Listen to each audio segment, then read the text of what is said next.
नमस्कार, मैं हूं नीतू सिंह और आप देख रहे हैं जेके न्यूज़ टुडे। लॉकडाउन में जहां कोरोना वायरस को लेकर लोगों के जहन में डर था, वहीं लोगों के अपने हिडन टैलेंट्स भी बाहर आए। कईयों ने जलेबियां बनानी सीखी, कईयों ने खाना बनाना सीखा, कईयों ने पोइम्स लिखनी सीखी। जी हाँ, मैं आज एक ऐसे बच्चे की बात करने जा रही हूँ जिसने अपने लॉकडाउन के एक्सपीरियंस को शब्दों में पिरो दिया है। नाम है उनका पवित्र सिंह चौधरी। बात करते हैं पवित्र सिंह से। पवित्र चौधरी, कौन सी क्लास में पढ़ते हैं आप? मैं 5th क्लास में पढ़ता हूँ। कौन से स्कूल में? जोधामल। तो लॉकडाउन का एक्सपीरियंस कैसा रहा? बहुत अच्छा था। मैंने नई नई पोइम्स लिखी, पोइम्स लिखना सीखा, अपना एक्सपीरियंस एक नोटबुक में कॉपी किया। तो कैसी पोइम्स लिखी आपने? मैंने लॉकडाउन में अलग अलग किस्म की पोइम लिखी, जो एक्सपीरियंस मैंने सोचा था करने को। और जैसे लॉकडाउन में जब मम्मी जलेबियाँ बना रही थी या कुछ खाना बना रही थी उसका, या फिर जो मैंने चीज़ें की, जैसे जो मैंने हेल्प की मम्मा की, या फिर जो मैंने क्रिएटिव थिंग्स की उसका। तो कोई पोइम जो आप हमें सुनाना चाहते हैं? हाँ, एक पोएम जो मैंने वैक्सीन के ऊपर लिखी थी। लॉकडाउन के बीच में जब मैं चाहता था कि इस कोरोना की वैक्सीन आए ताकि मैं अपनी दोस्तों से फिर से मिलूँ और फिर से अपना नॉर्मल ज़िंदगी जीऊँ। तो अब तो वैक्सीन आ चुकी है, 16 जनवरी से वैक्सीन शुरू हो जाएगी। तो आपकी पोइम सुने आज? ठीक है, तो सुनाइए फिर अपनी पोइम। कोरोना जिसने नहीं दिया हमें जीना। मुझे अभी भी याद है लॉकडाउन का पहला दिन, जब लगा था कि हो जाएंगे हम इन 4 दीवारों के अंदर बंद।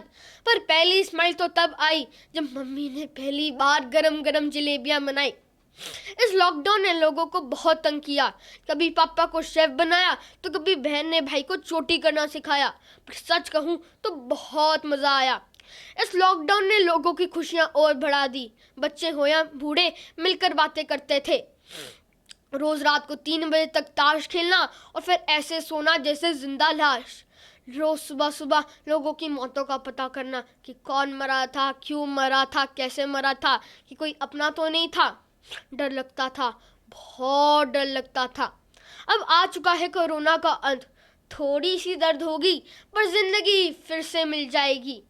दिवाली होली डर से भरी हुई नहीं होगी। फिर से सड़कों पर शोर आएगा।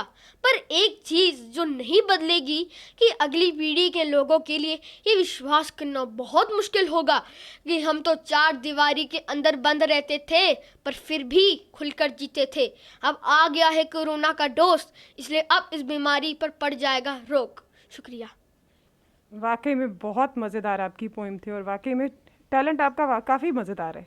तो ये थे पवित्र सिंह चौधरी, जिन्होंने अपने लॉकडाउन के एक्सपीरियंस को सुनाया और वैक्सीन की आने की खुशखबरी भी दी। जी हाँ, वैक्सीन आ चुकी है। पूरे भारतवर्ष में खुशी की लहर दौड़ गई है। इस बारे में पूरी डिटेल में हमें बताएंगी senior nurse Rashu Sharma ji. Vaccine आएगी, फिर उसकी हम उसे जब ओपन करेंगे, स्पेशली हमें इस चीज़ का ध्यान रखना है कि उस वैक्सीन को जब हम खोलते हैं उसका टाइम लिख के रखना है, क्योंकि उस वैक्सीन की 4 घंटे के लिए ही वो एफिकेसी रहेगी।